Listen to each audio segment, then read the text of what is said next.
All right, guys, welcome back to the Word on the Streets podcast. It has been way too long since we've done one of these.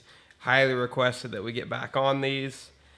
Hopefully everything sounds good. I dug all of my equipment out of a tote that's been sitting in the cold for like months. So hopefully everything's good. Kind of a rookie at this. As you can see, we're doing one camera angle. Part of the reason why we kind of are doing this is... Well, kind of the reason that we stopped is we just got very busy. It was a lot to do all at once, trying to do Gen 2, SRC, and you got roadkill. You got me trying to finish my truck for sick week. There's just a lot going on. And podcasts take a long time to edit. But if you do it this way, it makes it a lot simpler. I just have one camera, one shot. I can kind of do it. If we can get it done in one take without, doing something silly, I can put this right in the computer, pretty much throw it together, and have this out pretty quickly. So it's just me and Allison tonight. We just got back from our trip to Phoenix, Arizona at Bradford Racing School. We got to take a trip thanks to Dodge. So what do you want to... I'm going to try not to overspeak. Well, I'm just thinking, what a shame the first podcast back is all about electric cars. Yeah. Not racing, which typically that's what it would be about. But hey, that's kind of... We're on the dark side. We're on the dark side a little bit. Not everybody. I don't want to say we're on the dark side. I mean, let's just start from the beginning. When I first got the email from Dodge, I guess.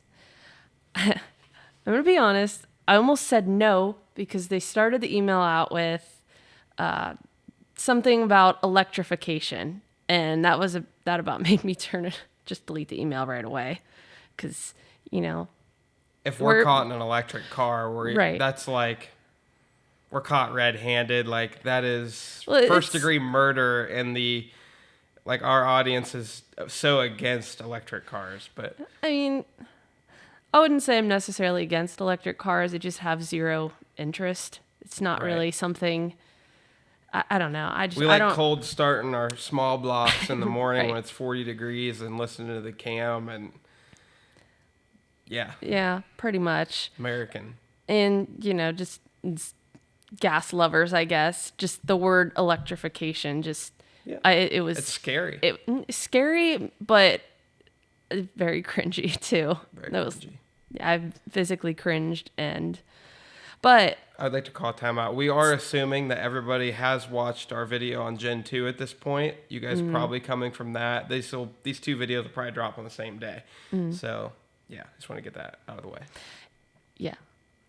Where were we? So you got the email from Dodge. Yeah, I got the email from Dodge. I almost deleted it right away after I read the electrification of Dodge. That one, that one hurt. Did you get a phone call at one point? No. So this trip was on top of PRI, and that was another big reason. I want to go talk to... the sponsors that have helped us out, just go talk to some other companies. Like at that point, PRI seemed like a much bigger deal and, something that was more suited towards us, I guess, and what we wanted to do, what we needed to do. But then that bad part of my brain that's wanted to go to Radford for a couple of years now and also might have kind of been wanting to go out west pretty bad too. Sorry, the bad part of my brain took over, and I was like, a free trip to Arizona? I almost feel bad because we almost treated this accidentally as a vacation because obviously we don't get to do things on our own very often. We're usually traveling as a group, going to races, filming, and kind of doing the whole deal, but actually going and doing something different other than drag racing and then doing it in a state we've never been to in Phoenix. Just by ourselves. Usually we have, the whole family together and... Nothing wrong with that, but we finally got to actually spend some time, just us two, so that was very nice. Well, I more meant like traveling alone. It's a little intimidating when you're that far from home, which... We're adulting. We're out there adulting. On our own. Yeah. Like if we get in trouble, we're so far from home. It's we got to figure it out ourselves, you know what I mean? Exactly. So... I forgot where we were again. It's okay. Oh, so wanted to go out to Arizona, and looking back, the offer was too good to turn down. It was too good to turn down. Looking back now, we definitely went into it treating it as a vacation, and we'll get to this later, but I really regret that.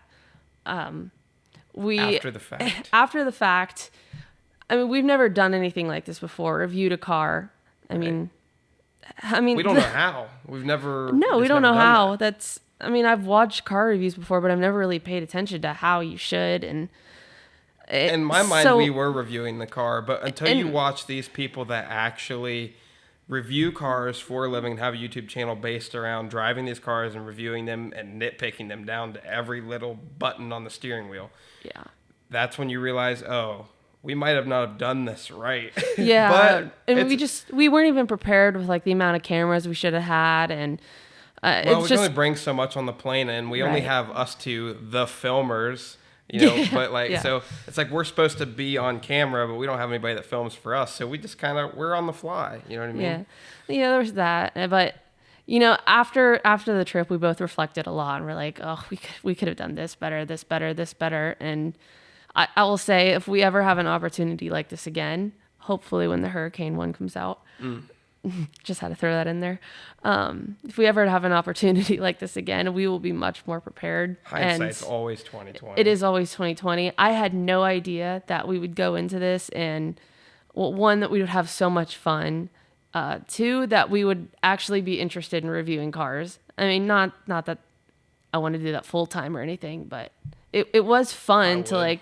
I don't know. You wouldn't give up racing to review cars full time. I don't know. I do a little bit of both, I think, if I could. It's really fun. It was a lot of fun. I mean, to just take out a new vehicle that only a small percentage of people have driven, mainly the people that have worked for Dodge. That's about it. I mean, it was a pretty cool experience, and it was fun. And no, I don't regret anything. Obviously, now afterwards, like we're talking about it, we could have done some things different, but I don't have any regrets. I mean, I don't have any regrets. We had such a good time. It didn't feel like we were out there with some kind of, I don't know, we just kind of winged it and had fun and made the most of our trip. I will say it, we absolutely made the most of our trip. We did. And we were sick and still made the most of our trip. We both were sick after Oklahoma. We had just gotten back from Oklahoma, home for like 2 or 3 days, and then boom, right to Phoenix, Arizona. In our defense, before the sick police come out, I thought we were better until we got on the plane, and that plane ride absolutely just messed us up. The pressure, like if you already have sinus pressure and then you hop on a plane and you start going up and you're like, you feel like your head's about to explode. That's pretty much what happened. What we went through. So yeah. And of course, as soon as, of course, you guys are gonna watch the video before this, I'm sure. But we go to the fancy dinner and like we're just like half dead. We're half dead, but we still made the most of the trip. Like even being sick, there's so much to do. And all right, we should. So let's just hop right into it. First of all, we could do this whole podcast and bash electric cars. We could do that the whole time, but that's not what we're gonna do. Okay. No. And we could, but what I want to do is kind of direct everyone's attention at the real problems going on. There is a lot of hatred for these cars, and there's a lot of hatred for these car companies. And if there's anything that I've learned through this whole trip and getting to talk, we literally got to talk to the CEO of Dodge. He's been there since just at the start of 2024, I believe. So I don't even know if he's been there a year, but Matt McAleer. I hope I'm saying all these names right, by the way, but we got to talk to the literal CEO of Dodge multiple times. Like, and we even got the pleasure of meeting the exterior designer, the interior designer, just engineers, and all the passionate people behind this car. It was really inspiring to watch these people explain every little detail that they went through in the process of building a car. Whether we liked all of those details or not, it was very evident that they cared a lot about, the work they did to the car, and it makes you respect the car that much more. Yeah. I think just listening to how passionate they were about the work they did. Yeah. If they were nothing genuinely else, proud. Yeah. if nothing else, you can always respect somebody for putting in hard work and, doing something that they're really passionate about.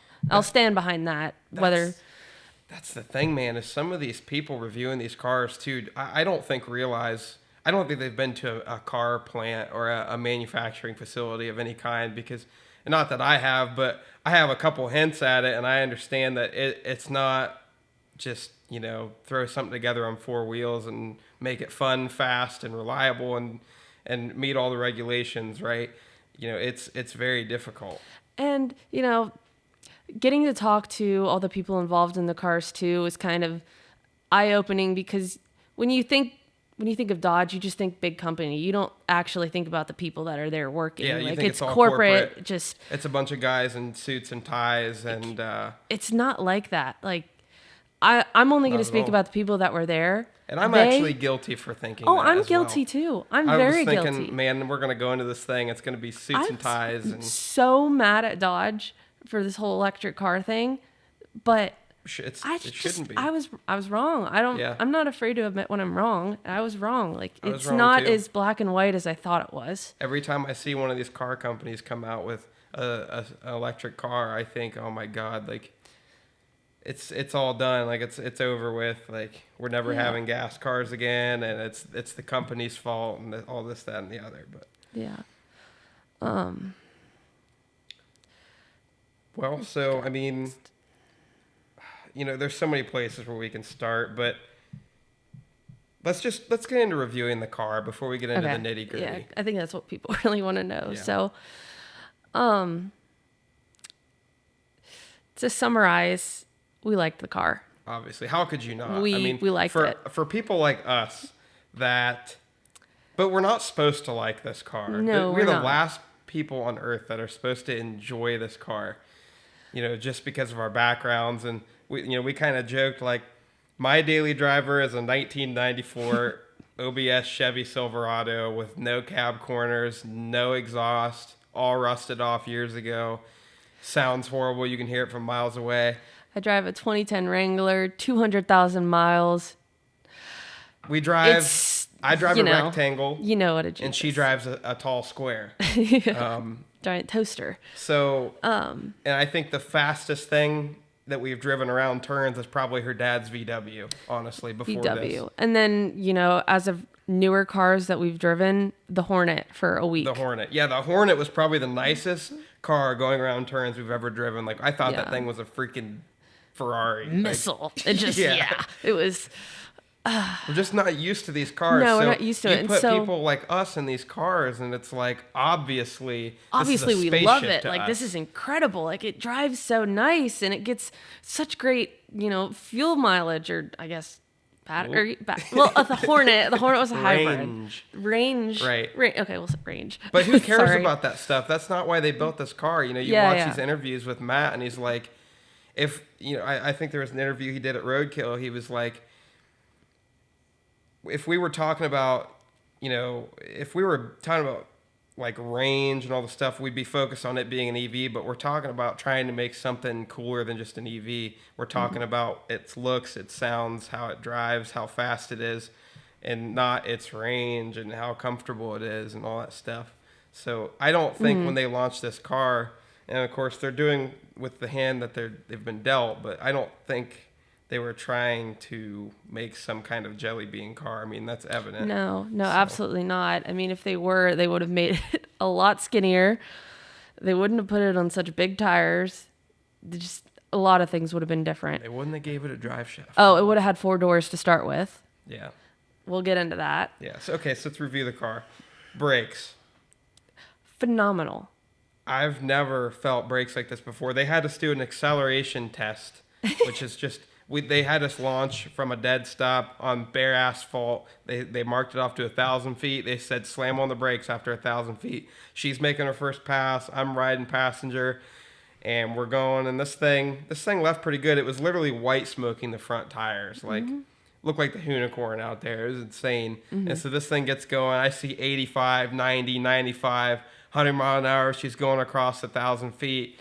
and like this turn is in like 300 feet, 400 feet, and So, I'm like, I didn't even actually make it to 1,000. Like you'll see that in the video before. because I started saying slow down. I was scared to death. And here's what they were preaching to us. One, the people at Dodge, they don't mess around. They want you to go fast. They want you to like have fun and thrash on the car. Like it was really, really interesting. Two, they were telling you the entire day, trust the car. It will stop. Right. We were coming up on that 1,000-foot cone, and even if he wasn't yelling at me to stop, I was about to. I was about to slam on the brakes. My timbers were shivering. I have never felt brakes like that before. I was puckering, dude. But this thing stopped on a dime, no problem. Stopped on a dime. He's scared to death. I'm gonna lock him up. I'm like, I listened to them. I trusted the car. I slammed on the brakes. Stopped on a dime, plenty of room to turn off, and I felt a little. I felt a little silly slamming on the brakes as hard as I did because I had plenty of room after that. So that impressed me so much. Yeah. So quick story: whenever we got home, like our first drive back on our normal cars, we hopped in her Jeep to go over to her parents for dinner, and I almost missed a stop sign. I was so used to driving this car with great brakes, and my Jeep brakes aren't that good. Yeah. So the next thing is we didn't get to take it on the actual drag strip because they had, I don't even remember what the drag strip's called there. Firebird Dragway or Raceway, I think it's Dragway. Yeah. They had it torn up, so fortunately we didn't get to go there. Which so bummed about. I was really looking, I like crossing drag strips off a list. But it was fun to be on that dirty, dusty. Yeah, no, it was kind of more up our alley, I guess. Because this car is all-wheel drive. Yeah. And it did go 170 60-foot spinning on Oh, yeah, asphalt. we didn't even say. It went 760s to the 8th, which it's pretty respectable. I mean, that's what my Dart started out as. 5,600 pounds. Yeah, 5,000, 6,000, whatever pounds. Yeah. What'd you say, 5,600? 5,600 pounds is what this car weighs. Really? Yeah. Okay. Well, it weighs heavy. Almost as much as like a Ram. Again, it was smoke in the front tires. Yeah. We were on a dirty road. It's pretty respectable. Yep. I mean, honestly, that's about what your Dakota, what's it run? 6.6s. Right. So, but the 60-foot's similar, but I mean, there's a reason for that. It runs about as good as the Dart when it had the 340, right? When it had the 340. Just on the first year before the trick flow heads, yes. Yeah. It was about as fast as the 340. The Dart when I got it. Yeah. No, before the trick flow heads. Right, trick before flow the heads. trick flow heads. So, not bad. Not bad. I mean, that's, about the speed I started out in, which, it's fun. It's a fun speed to be at. It's fast enough to genuinely be fun. But here's the problem. How do you upgrade an electric car? How do you make it faster? We'll get to that. Well, I'm just saying, I got excited. Yeah. I got excited to get in. One thing I would like to mention, and this is why I'm kind of sad we didn't get to go quarter mile and kind of hot lap this thing, is because I was told, I don't know if this is true, but I was told, so these electric cars have something called regenerative braking. Basically, simplest way I can explain it, I'm an idiot, but this is basically what it sounds like. You brake and it regenerates electricity and charges the battery when you brake. And the harder you brake, the more it recharges. So I was told by somebody there that they were making some 1140, 1130 passes to the quarter mile.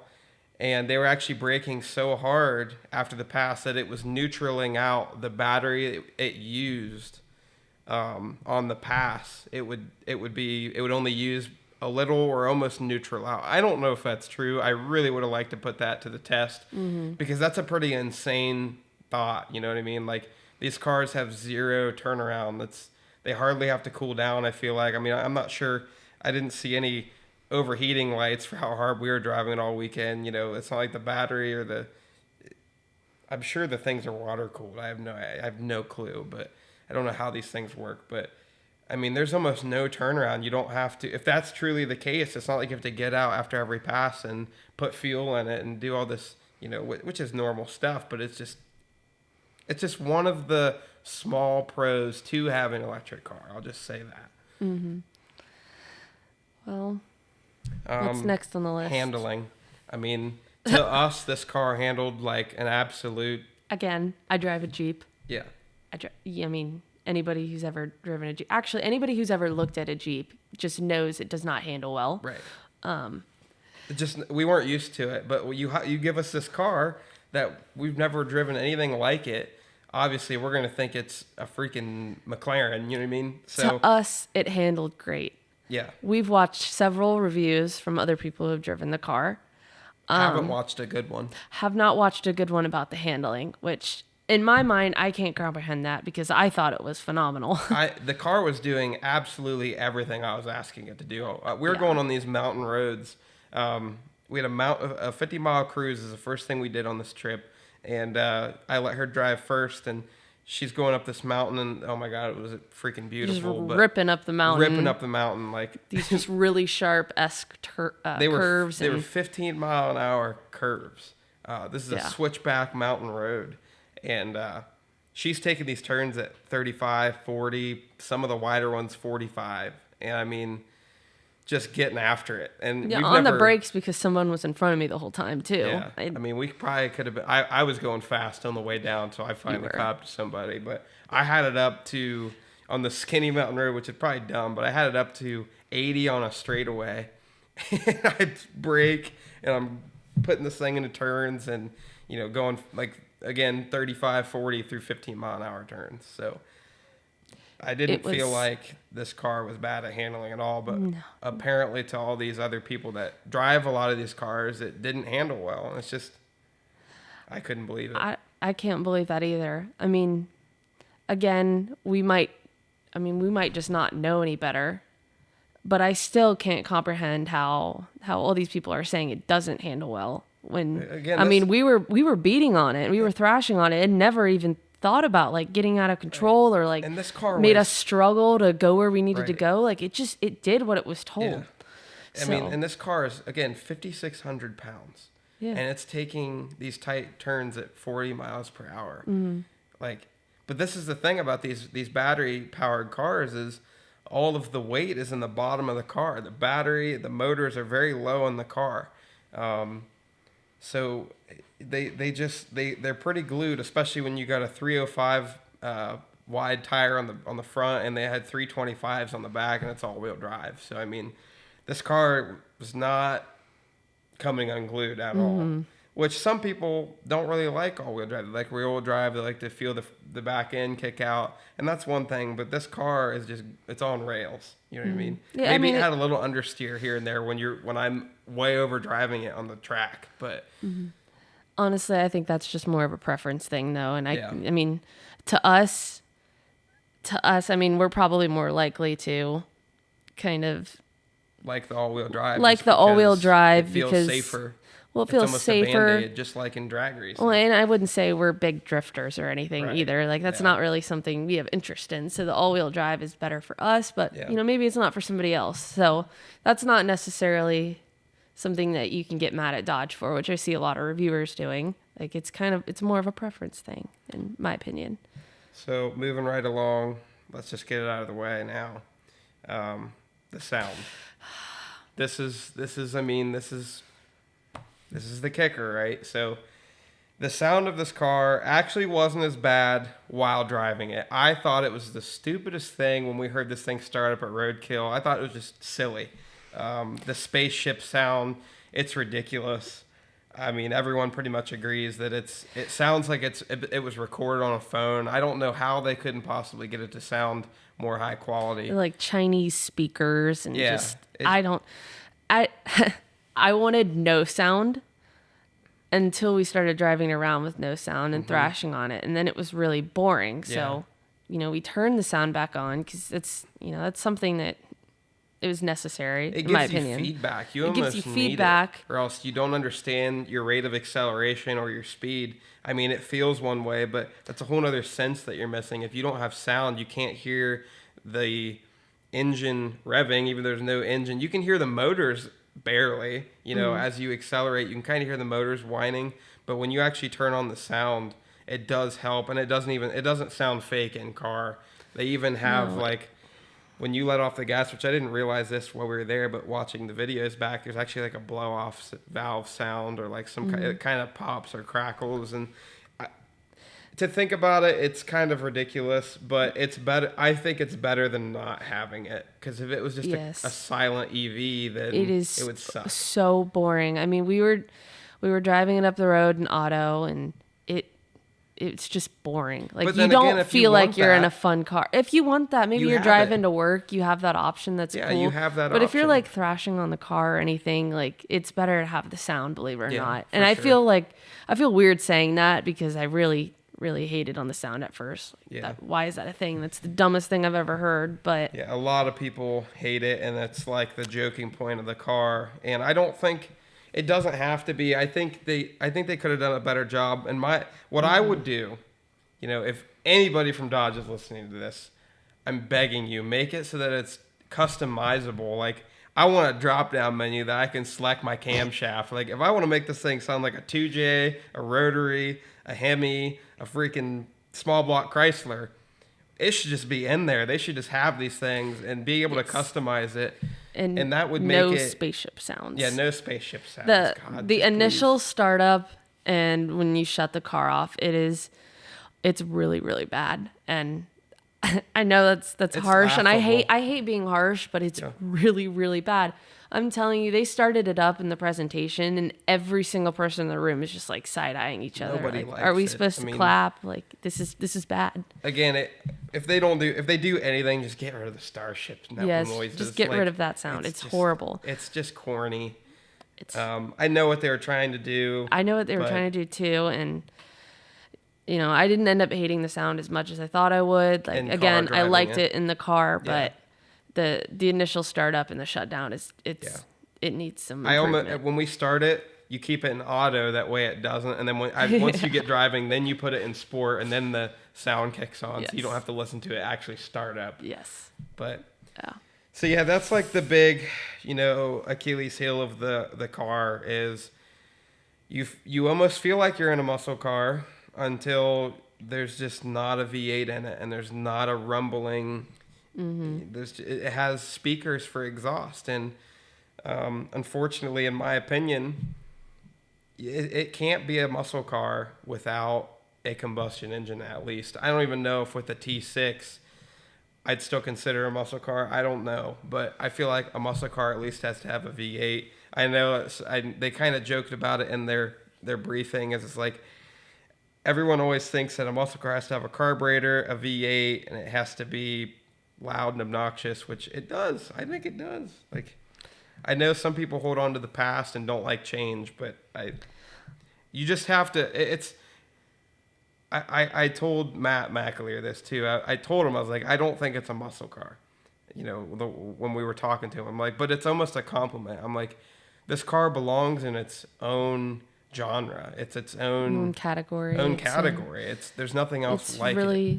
It's really unique. And when we say there's nothing else like it, we mean that. There's no other two-door electric car that doesn't look like a jelly bean. No, there's no other two-door electric car. And oh my God, that's one thing we didn't talk about, is this car looks phenomenal. Oh, yeah. I mean, pretty much everybody can admit, even if you hate electric cars, this car is sharp. And when we drove it, there was tons of people looking rolling out down their windows, phones up. Like, I mean, there's just nothing that looks like this car. And I mean, it's a head turner. It is a head turner, and it's not even perfect. Like, I told Matt when we were talking to him, I was like, dude, we got to get this thing 3 inches lower on some nice wheels, big and littles, wing on the back, parachute. I was going way too far, but the car needs lowered. But other than that, God, it looks good. Yeah, it really does. I mean, there's just, I like it a lot. Finally, somebody made an electric car, dare I say it, and it doesn't look like a jelly bean. All I'm going to say is I can't wait to see all the Hemi swaps in the future, because it's possible. There's a drive shaft tunnel. Huge. Yeah, the car is a drive shaft tunnel. What's that tell you? But obviously, I think it's been announced that in 2025, so they're shipping out these cars at the beginning of January, I believe, the electric ones. And I think in 2025, that's when they're going to start releasing the T6 models. That's a twin-turbo 6-cylinder, just like what we put in the Dakota for roadkill, which I'm very excited about. As we all can see, they make great power, They sound not bad. I mean, we don't even put exhaust on ours yet. But for what it is, it's much better than an electric motor. I'll tell you that right now. Absolutely. And I remember, back when they told us we were going to be using the Hurricanes for roadkill, I was obviously pretty bummed. I wanted a Hemi. I wouldn't. I've grown to really like that engine, though. It's a lot of fun.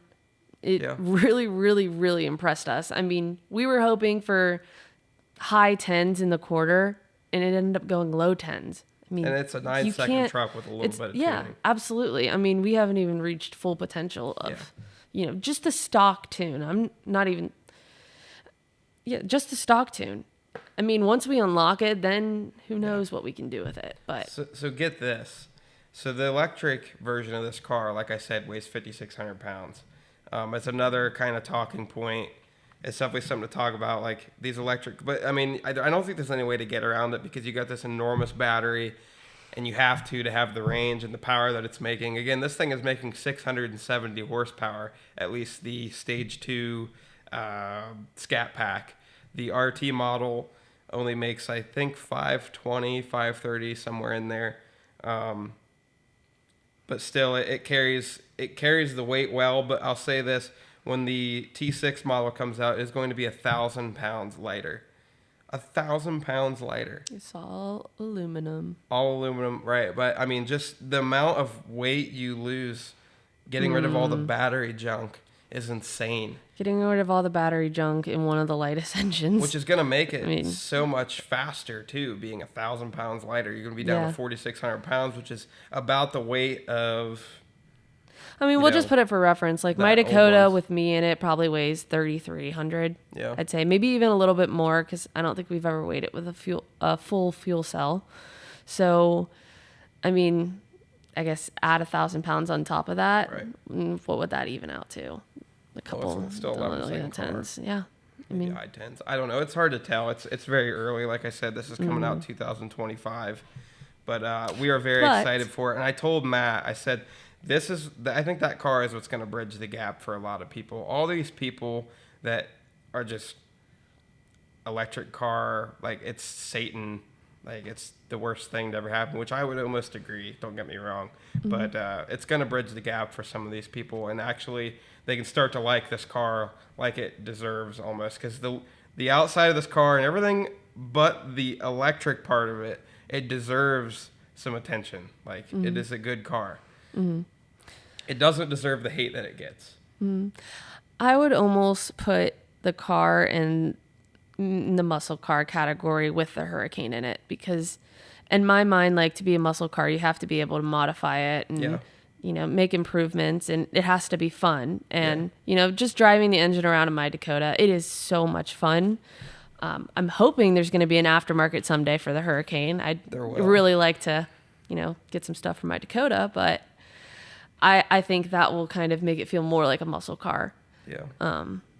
That's just my personal opinion. Certainly closer. And the only reason we keep talking about muscle car is because, they're advertising it, marketing it as a muscle car. And, how it sits as an electric car, as fun as it is, it doesn't feel like one.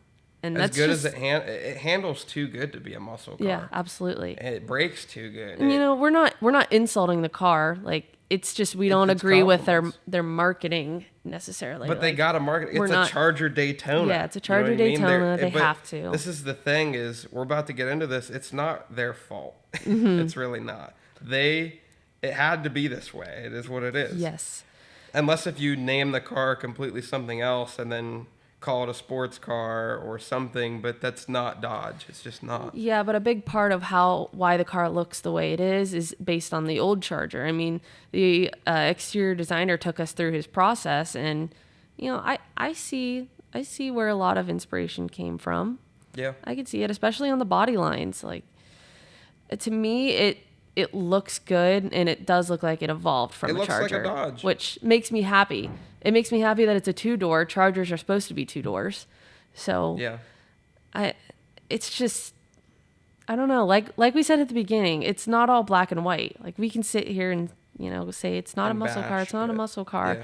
But it also has a hatch. It has a hatch. It's a good point. And I mean, you could fit freaking I could fit Chevy in the back. That's saying something. Put Chevy Probably and June in fit the back. two Chevys in the back of that. Yeah, they showed a picture of one of them. Like they had wheels in the back and all kinds. Yeah, like, all four wheels in the back. Yeah, I mean, this car it's like a little bit of everything. Like I said, it's not a muscle car, but it drives like a sports car, handles like a sports car, but it has a lot of utilitarian factors, like it being a hatch and having tons of space. It has a front trunk, which we never even got to. We never opened. We didn't even think to look. Why we didn't. I don't either. I didn't want to be disappointed. No, it's better I didn't even think about it. And yeah, I didn't think about it either. And I forgot that space existed. In my I head, didn't I'm like, figure there's the a hood battery. Well, yeah, because I guess there is that like pass through up front. I Right. wasn't sure how that worked. Yeah. Which, interestingly enough, I feel silly for not opening the hood. If we kind of rewind a little bit, so they have this thing on the front, and it's actually kind of a pass-through. It's very interesting. It's for aerodynamics, and it looks awesome.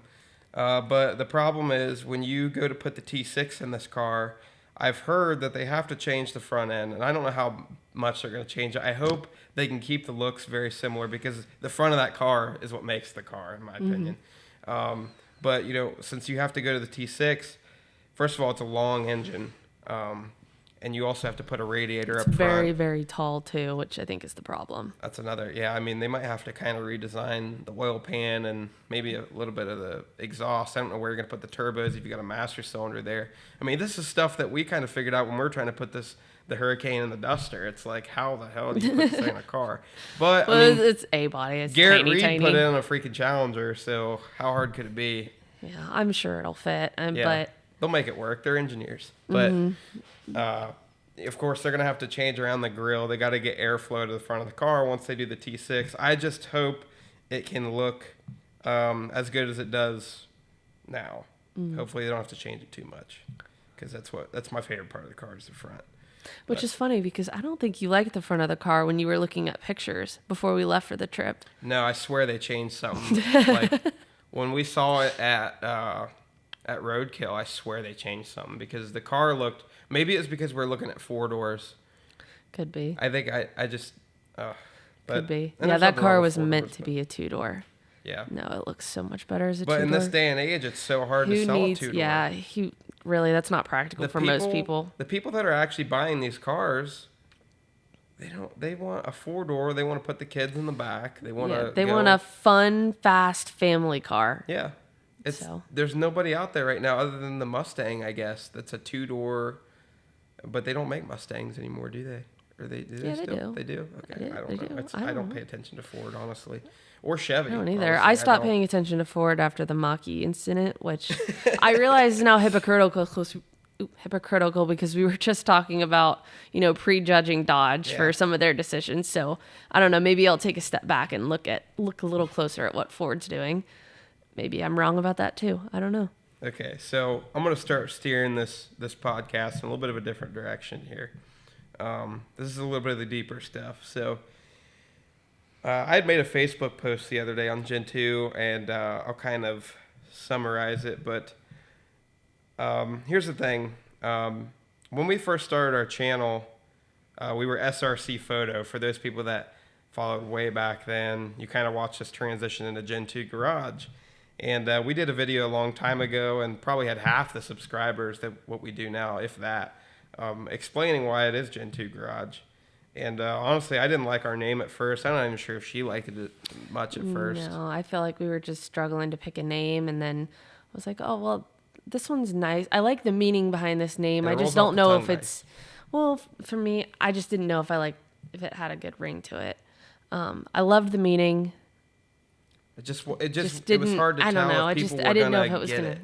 Yeah. Without us having to explain it. Maybe people, if they don't know our history, it might be hard to understand. And then also the assumption that we have a second gen vehicle and that's what it's about. Yeah. Now I do, but we didn't when we named the channel. Yeah, most of the time you think second gen, whatever generation of that car. When before that we didn't even have a second gen anything. But then we had the Dakota. So to explain it quickly, basically, most of you guys probably know, but Allison's dad and my dad both raced bracket racing at National Trails, which is in our backyard here in Hebron, Ohio. We both watched our dads growing up at the racetrack, enjoying their passions of hot rodding and drag racing. And we're pretty much the second generations in our family of drag racers. I mean, my grandpa did maybe one street race or two. Like, he was definitely a hot rodder, but we're the second generation of drag racers. Yeah. And so that's kind of where we came up with it. It's almost like a tribute to our dads for just helping get us into the sport and, you know, even helping us out to this day. And they both do a lot. So that's kind of the meaning behind the name.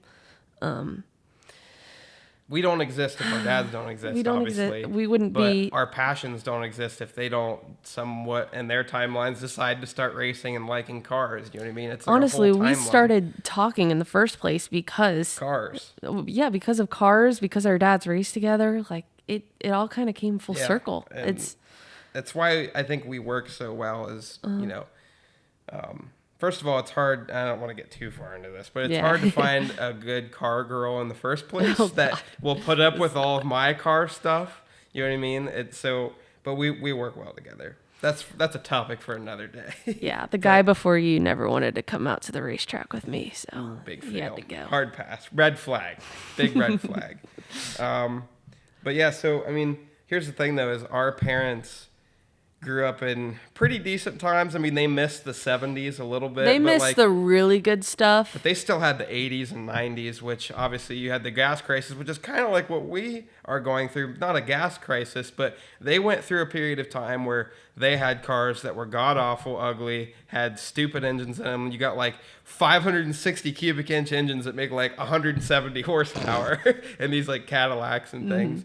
And you've got like god-awful 305s and Camaros, but you still had cars that I think people enjoyed and good-looking cars. I mean, even if they didn't, their dads did. Yeah. Or their dad's friends Dad did. had a and 70 Nova in the shop, or your dad had a 55 Chevy. Yeah. You know what I mean? So, which I am truly the second generation. My dad's dad wasn't really into cars, but yeah. It all started at Jeff as far as cars go. Yes. That's beside the point, though. So we just... So we're growing up in a different time, and that's the easiest way to put it. We're in the electric cars, the hybrid, I guess we're in another gas-saving time. Actually, no gas, but... This is the time period we were born in, and it is what it is. We're the kind of hand we were dealing with dealt. what we got dealt. As much as we try to hold on to the past as much as we can, but as we move into the future, it's like you want to try these new things and see what these cars are, and... You know, love them or hate them. We don't. That's another thing I want to talk about is we don't really care if you love it or hate it. No, we're not I don't. selling I these care cars. less. I could care less if you go and buy one or not. And honestly, it is what it is. I don't care. You can hate on it. It doesn't bother me. I don't blame you. At the end of the day, I know this is kind of going back to the talking about a car review, I guess, but it's kind of out of most people's price range anyways. Yeah. It's very, very, very, very, very expensive. Way more expensive than Dodge's core audience can afford. So at the end of the day, most people aren't going to be buying this car that watch us. The people that hate on it aren't going to buy it anyways. Yeah. If you don't like the car, you don't want the car, that's fine. I don't care. And Matt even said too, Matt McAlery, he's like, if you don't like the car, don't buy it. He told me that. He's like, I don't care. He's like, if you like it, come drive it and see it for yourself. Honestly, we're not even trying to convince you to like the car. Yeah. If you don't like it, you don't like it. That's we are fine. simply reviewing our experience. Yeah, and we told Matt that we were going to be brutally honest on our channel too. I know there were some questions if we were sponsored by Dodge or if we signed. Are we paid off? Did we sign any contracts? Yeah. I don't think they would have let us talk about the sound. No, we were not paid. They paid for our trip down there. That's it. Yeah. Which was... And I told Matt when I talked to him, I said, look, if I sugarcoat our video at all, they're gonna know. Mm-hmm. People aren't dumb. You guys aren't dumb watching our videos. You're going to see that, what we're saying is bullshit. And as soon as they get a hint of bullshit, they're going to write it all off. They're going to shut off the video and they don't care. But if you guys listen to what we're telling you and you believe it and it's bad and good and everything in between, people will actually respect our opinion. And again, we didn't earn a cent from Dodge for coming out and doing this, other than just, I guess, a free trip. No extra money in our pockets or anything. We gain absolutely nothing about lying. I mean, nothing. There's no like future sponsorship that I see, anything like that. It's that we have absolutely zero reason to lie. If anything, it'd probably be better for us to lie, just to avoid all the people saying we're turning to the dark side and blah blah blah. We could have sat here and said, just bashed it. Yeah, just bash the car, just so everybody who already hates the car comes out and it's like, yeah, go Tommy and Allison. Yeah, speaking up for us, and just, I don't know. It's the truth. Telling the truth. Okay, so to get back on track, we were talking about. Sorry. I know, and that was my fault. But to get back on track, kind of talking about how we missed maybe the golden age of muscle cars, unfortunately, and it's just kind of the time period we're born in. It is what it is. We're kind of dealing with what we're dealt, and we gotta kind of be interested in these cars, but we're also in charge now of getting the next generation interested in cars. Mm-hmm. But hopefully it kind of steers back into what we're all actually interested in, which is combustion engines. Yeah. You know what I mean? But yeah. Right now, just like in the gas crisis back in the mid-'70s, early '80s, you kind of got to work through it, and it is what it is. You know what I mean? Eventually, it all comes back around. I think the late '90s, early 2000s, and then you get into the mid-2000s, you get Tim Kuniskis in at Dodge, and he brings you, I think, 2007 or 2008, the new Dodge Challengers. 2009. Yep. Just banger after banger after banger after banger. He's awesome. Yeah, Tim Kuniskis, he pretty much was behind every single Hemi that we had from 2007 to like 2009. No, he was behind the Hemi, sorry. Yeah, I mean he was behind, and also I didn't realize this, but Matt McAleer was alongside Tim Kuniskis. Mm-hmm. They both kind of worked together, I'm pretty sure. So we thank Tim Kuniskis. Yes, thank you, Tim. Yeah, on a lot of the good stuff that we got the last 20 years with all the Hemis and stuff. So it's good that we actually got Matt back in the front seat.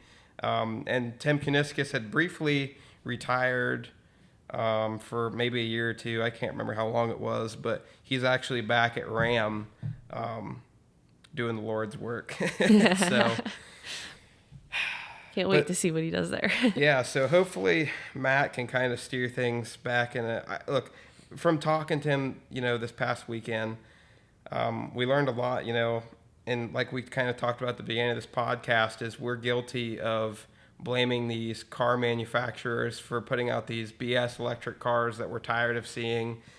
But really, I mean, this is what we found out from the whole experience is with the regulations that these companies have to get through and battle with, they pretty much have to put out these stupid electric cars. They just have to. There's almost like I'm not going to explain this perfectly correct, but they have to make a certain amount of electric cars before they can even put out anything that's actually cool. Like that's why they had to build the Hornets, and this electric car is they have to have the credits. Yeah, and I would like to add this point too. Yes, this is something they had to do, but they really did try their best to make a really cool car. They didn't just want to put out another jelly bean, like you said. They poured their heart into making a fun car that looked good, sounded good, drove good. Yeah. So we're not, when we say, they kind of had to do it, we don't mean that this car was just thrown together and it was just, they did the best with what they did the best with what they were allowed to do, I guess, or could do. So what I really wanted to ask him, and I didn't get to because it's kind of it's tough. It's like you don't want to talk about politics. Nobody wants to talk about politics. But it's like, okay, next 4 years are looking bright, right? If the regulations loosen up, will we maybe see Hemis again? Will we see V8s? Will we see, will you kind of back away from electric stuff? If you don't have to make electric cars, can we get back on track to what everybody really seems to want? I mean, nobody asked for electric cars. Nobody asked for electric cars for Dodge. You know what I mean? Like, and that's kind of, if you look at the comment sections on all of their posts and anybody that's reviewing this car, it's like nobody wanted this, but they had no choice. I think they know that. And I also, another thing we talked about is, I was like, a lot of my crowd, we kind of feel forced that we have to have an electric car in the next 30 years. And it just seems it just all seems forced. And he was like, no. He's like, and again, he was like, I don't care if people buy this car. He's like, if you like it, come try it out, because, they did pour they put work into this car, and it's a good car for what it is. Even though it's electric and we're supposed to hate it, it's a decent car. Mm-hmm. Yeah. I mean, you pretty much summed it up. So we also, okay. So another topic I wanted to cover is after we were making some laps on the Radford Racing School's circuit, and we had taken a break to do a driver change. And we actually, just us three, got to talk to Matt, and it was very interesting. We kind of talked about Roadkill and our YouTube channel. He was kind of interested, like, why did they pick us? Not in a rude way, but like, how did we make our way here? You know what I mean? And so we kind of explained that to him, and then it was kind of fun. I got to ask him some interesting questions, at least I think. I asked him, I was like, what was your first car? And he said it was a 1992 Dodge Shadow. And, we kind of laugh about that. It's just, and I was like, well, do you have any muscle cars? And he kind of laughed and was like, well, I'm kind of too busy with planes and boats and, everything else. And that's what I was like, wow. I was like, the CEO of Dodge doesn't have a muscle car. And it kind of just put it in perspective. And he's not, I'm not hating on the guy for that. You know what I mean? But it almost puts it in perspective. It's like maybe, he's never gotten in his hot rod at 8 o'clock in the morning, cold started it, and his cam's like, blah, blah, blah, blah, blah, blah, blah. You know what I mean? He's never felt that. He's never been in a car rocking. Well, I mean, we don't actually know if he's never felt that, but we know he does it now. Maybe he has, but he's... I mean, if he has, though, he probably would have a muscle car. Right now, or some sort of classic car. Yeah, you'd think the CEO of Dodge would have a muscle car. That's all I'm saying. It just kind of put it in perspective for me, that maybe this is just how it is now. Yeah. I don't know. It's just crazy. Mm-hmm. Same thing with the owner of one of the people from Radford Racing. Well, he has a bunch of old road course cars, though, which is also right up his alley. I got excited. He was like, yeah, I got a whole shop full of classic cars. I was like, oh, what kind of classic cars? And they were all kind of road course cars, no muscle cars. I mean, that's right up his alley, though. Yeah, for sure. That would make sense. Should we talk about the road course at all? Oh, it was rough. Yeah, so we got to take this thing on the track, and not a straight track, one with turns, which we've never done before. You know what they say: if you can turn, you're not going fast enough. Something like that. I don't know. Something like that. I think that's just an excuse that we use because we can't drive. Yeah, we can't drive. It was a lot harder than I thought. Anything other than a straight line. Yeah, it was tough. Yeah, we also tried drifting. I didn't. You tried it. I didn't even want to attempt to drift in that car because I kind of knew how that was going to go. It's not a drift car either. It has drift mode, though. It has drift mode. It's not a drift car. Yeah. Yeah, the road course was fun, though. I think I'd try it again. I will say. Oh, definitely. I would like to go back to Radford and take some classes. It's possible. Yeah. It's possible. I kind of asked some people because, they were talking about having some of us back out again. I was like, can I come out with the 170s? Or come have fun with the 170s? Yeah. And they were like, well, yeah, we could probably make that happen. And I was like, I was just kind of kidding. I kind of thought I was just going to get blown off there. But I don't know. Hopefully that happens one day because that would be a lot of fun. Yeah. So the last thing I kind of have on my list here is we kind of got to talk to some of the other people that were also invited. Oh yeah. And Yes. a lot of these guys, I'd actually never seen their pages before, mostly because they're just most of them. I think we're the only drag racers there, if I'm not mistaken. But a lot of these people were car reviewers, and more of a, I don't know, like you got to meet Rich Rebuilds. Yeah, that was a really, really interesting conversation because he's more familiar with electric cars, and so he had a way different perspective than Tommy and I did. I think we kind of talked about this earlier in the podcast that that to us, like it was, everything about it was great. I mean, we've never driven anything like it before, but to him, he's driven the Tesla Plaid or whatever, and that car, and compared to the new Charger, it's way faster, first of all, like 3 seconds faster to the quarter. And he kind of brought up the point, why would anybody spend that much money on the Charger when you could spend just a little extra on the Plaid? He said for a $7,000 difference, you spent $7,000 more dollars. I don't remember the exact number. Faster. Yeah, I don't remember the exact numbers. Don't quote us on that, but it was something along those lines. Yeah. Go 3 seconds faster. So the only thing that the Charger really has over the Plaid would just be looks. So I don't know. He brought up that point. I'm like, I honestly didn't know that. Yeah, a lot of these electric car gurus really kicked us in the nuts. They did. I felt bad for liking the car as much as I did. Yeah. He was just hitting me with facts and facts. Suddenly I feel like I'm just a moron, which we are in this area of cars. Yeah, it's not our area of expertise at all. No. So it kind of humbled us. We're like, oh, maybe we just don't know what we're talking about. Yeah. Our review was our opinions. Our opinions aren't necessally right. But that's the thing, man, is these car reviewers, they are going in there to tear this thing apart, which is their job. But you get like normal people like us, which is going to be typically the people buying these cars. You're not going to have car reviewers buying these cars. You're going to have normal people like us. And my final review is that I was able to go out and have a great time. And almost it felt like a vacation. We drove up a mountain. Then we drove on a road course. Yeah. Then we did an acceleration test. And then you attempted to drift it. That didn't go very well, but you attempted. We got to take this car out. And the car is just, it's a great car. We had fun. It put a smile on our face. It was a comfortable car. I felt like we were on almost like a honeymoon. Honestly, it was like a vacation. I almost forgot that we were reviewing the car just because we were having such a good time. Mm-hmm.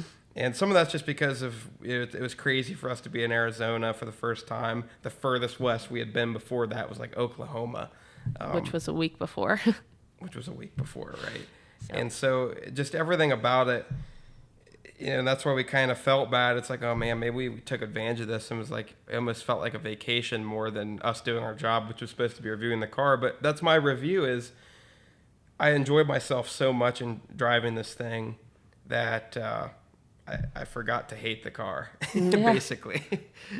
Yeah. Because this really is the most hated new EV in America right now, which each one that comes out is the new most hated car in America. Right. Absolutely. That's going to be the 4-door. Yeah, the 4-door. That's the next one on the chopping block. Yeah. I think that pretty much summarizes our trip. Yeah. I can't really think of anything else. Obviously, you guys will get to see most of our trip in the video on Gen 2 and kind of visualize some of the stuff we're talking about. But, I hope I covered everything I wanted to talk about with talking to Matt and kind of explaining we're all pointing the finger at the wrong people. Yeah, absolutely. Absolutely. And, we can't speak for every CEO out there. We only talked to Matt. I've never talked to the Ford CEO, never talked to Chevy CVO. But I don't see Ford and Chevy doing events like this, honestly. So I have a new respect for Dodge, just that they're getting, they're like putting themselves out there. They're getting all these content creators to come out and drive this thing, knowing that it's probably not going to go well. I mean, and honestly, if you go on YouTube and watch all these other reviews, they just slander this car up and down. Yeah, and, absolutely. It's just crazy to me. I have a lot of respect. They want to keep fun cars alive. Whether we say it's a muscle car or not, it is a very fun car. Yeah. And I think they did that. I mean, we had a blast in the car. That's our honest opinion. Or, I mean, that's not even opinion. That's our experience. We had fun in the car.